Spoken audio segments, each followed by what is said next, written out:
influences, no matter what band you have. Obviously, you have 16th Century Greensleeves, you've got Temple of the King, so Ronnie was bringing it in. But even before that, when you, like you always say, you're playing the riff to Smoke on the Water, going back to 71 and medieval fourths and fifths, the modal scales, weaving that into, some of the songs. So you kind of always had those influences, even though it was more rock bands. That's right. And then I feel like when you, was it 85 when you saw the Geyers?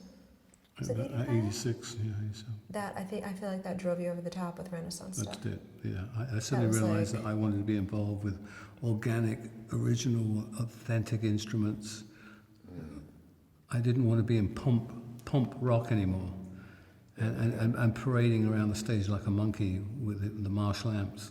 Because these guys, they were dressed like minstrels. They looked like they lived in the woods. Right? They were playing the music that you loved. But what I feel like you were missing at that point of your life, that they also kind of fulfilled their visual imagery, was that camaraderie again. So when you saw that, you were like, that all for one, one for all, that Three Musketeers, even though there was four. Exactly. That whole deal was probably like, oh, that's what I want. Absolutely. I saw this band called the Geiersvaterhaufen. In a castle. In a castle in Germany to make a change, because that was my hobby, to stay in castles. So it's all your passions right there that ticked every box. And they came in and they're playing all these authentic instruments, and I went, I want to do that. And the acoustic guitar, something, I even said to them, I said, do you want a guitar player? And they said, no. They had no idea what I did for a living. And I went, oh, okay. And which made sense, because they had odd instruments. They had mandolas and bagpipes, hurdy-gurdies, crumhorns. And I thought, this is a fantastic underground world.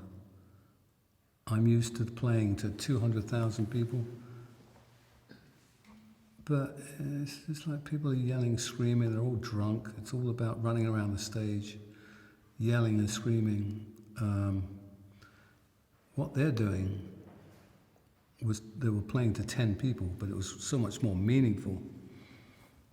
It just grabbed me. But you said even the venues, like every arena or stadium looks the same, right? Of course. And then you play these castles, and each one of them is so different. Every time you play, if you're very big, as a band, every place you play looks the same. Whereas now we can play medieval courtyards, Even now we've gone further than we thought we'd go.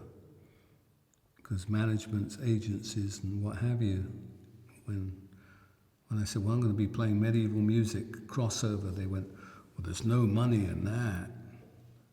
And it was all about, you're going to be playing tiny, we didn't care.